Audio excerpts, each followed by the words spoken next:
Hello, so thank you for joining me again. I'm going to present to you my solution to this problem that I call the Chalice Problem. So the problem, if you remember, is that we have two semicircles, shaded blue there, contained in a large orange circle. And the question is, what proportion of the large circle is contained in the two semicircles? And the only thing I've done compared to the statement of the problem is I've added a purple point there at the centre of the circle, of the orange circle. So what can we do? How can we get started on this problem? I think the first thing that I remember noticing about it is that, of course, if you were to draw these lines here, then you have an angle in a semicircle, and so this angle in here is a right angle. And we could do the same thing, of course, for the large semicircle.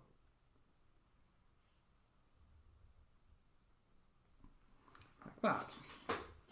So we have another right angle here. And then we might notice that since these are isosceles right angled triangles, all these angles which I've marked like that are 45 degrees. So that's something we notice. And when you look at the picture, if you look at the point, say, A here, and the point B here, and the point, let's call the point P in here, which is the tangent point of the two circles, you just notice that APB is a straight line.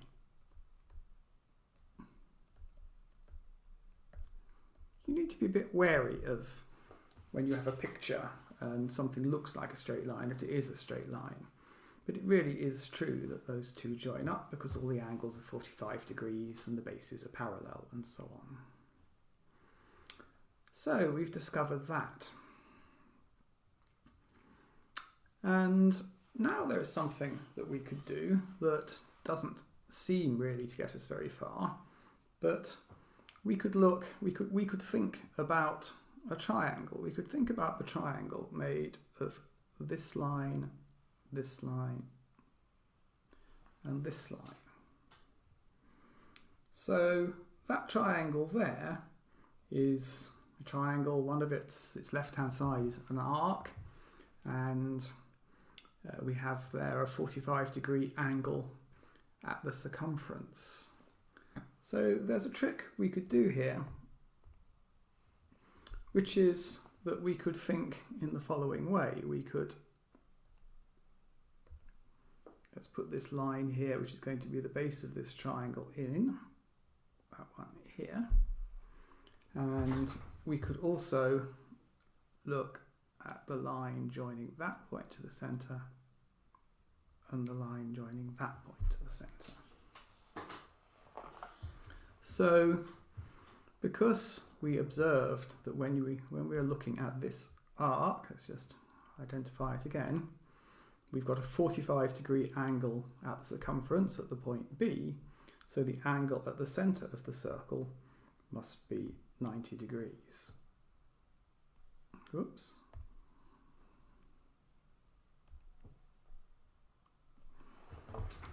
So I think that's the first thing that we've actually discovered, which is something kind of novel and interesting about this.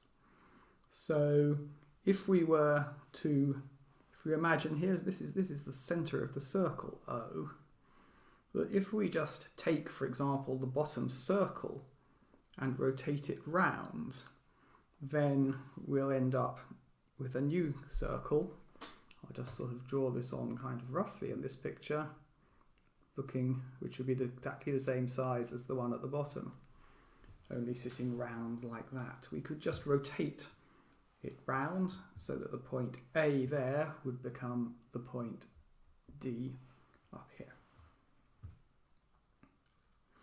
Now, that picture is just getting a bit cluttered, isn't it? So as the decluttering handbooks tell us, let's get rid of some of the stuff there. And let's just focus on the consequences of that right angle we've discovered, this right angle DOA in the picture. So let's focus on the fact that the angle DOA is 90 degrees. So let's move down. And I've got a nice fresh copy of the picture here to work on. And let's just put in the thing that we observed a minute ago, which is just that if we take that line and that line, then the angle here is a right angle. What can we do now with that fact? Where can that actually take us?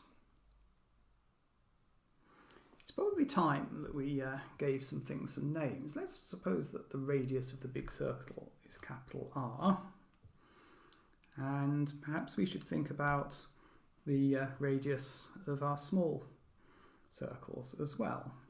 Let's start by putting in a vertical line here through the centre down to that point there. So we've got another right angle here. And let's look at this length here, and this is the radius R of the small circle. So let's let R be the radius of the smaller semicircle. Right. Of course, we've got a capital R here as well. That's the radius of the large circle. So it looks as though Pythagoras might get us somewhere here in our right angled triangle, except we don't know how long the vertical line is. So what we could do now is we could actually drop perpendicularly to the flat side of the large semicircle. We could draw the rotated base of the small semicircle. So that would just go vertically down from there, something like that, and meet the circle again there. So if we take the midpoint of that and join it to the centre, what we'll have here is a triangle with radius R. So the new right angle triangle that I've drawn, so the right angle now is here, the new right angle triangle is exactly the first right angle triangle rotated clockwise by 90 degrees. So let's identify another point here, which is the point in the middle of the flat edge of the semicircle. The thing would be the centre of the circle if you completed the semicircle to a circle. And then let's identify this length here. Let's give that a name, and let's call this length little s. So let s be the radius of the larger semicircle.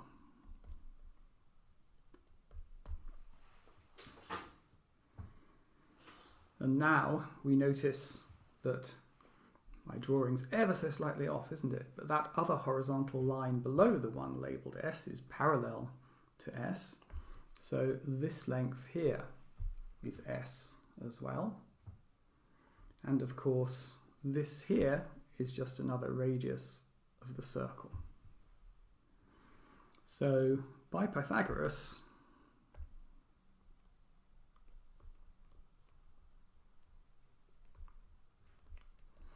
what we conclude from this right angled triangle is that r squared plus s squared is equal to capital R squared. So we've made some real progress here because we've actually we've actually got a relationship now between the sizes of the two semicircles and the size of the big circle. So in particular, let's carry on working with this. We could just multiply this through by pi over 2. So we could have pi r squared over 2 plus pi s squared over 2 is equal to pi r squared over 2. And what do we have here? Let's identify those things. So this is the area of the small semicircle, that thing. And this term here is the area of the big semicircle. Oh, I've just drawn that the wrong way up, haven't I? Let's just...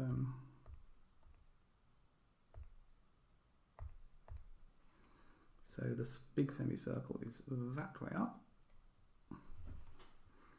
So adding those together, we get exactly half the area of the big circle.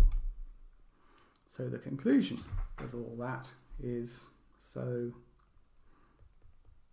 1/2 of the orange circle is shaded.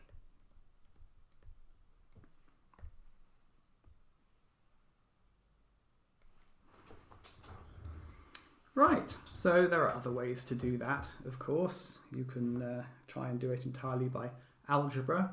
If you do it entirely by algebra, you probably want to give a name, perhaps, to the distance of the centre of the orange circle to the point of tangency there. And I've worked through that. You can do that, but I much prefer, being somebody who loves geometry, I prefer the geometrical arguments. Anyway, so I hope that you've enjoyed that, and I hope that some of you managed to solve it yourselves as well. And I hope that you will enjoy more maths puzzles in the future. Thank you very much.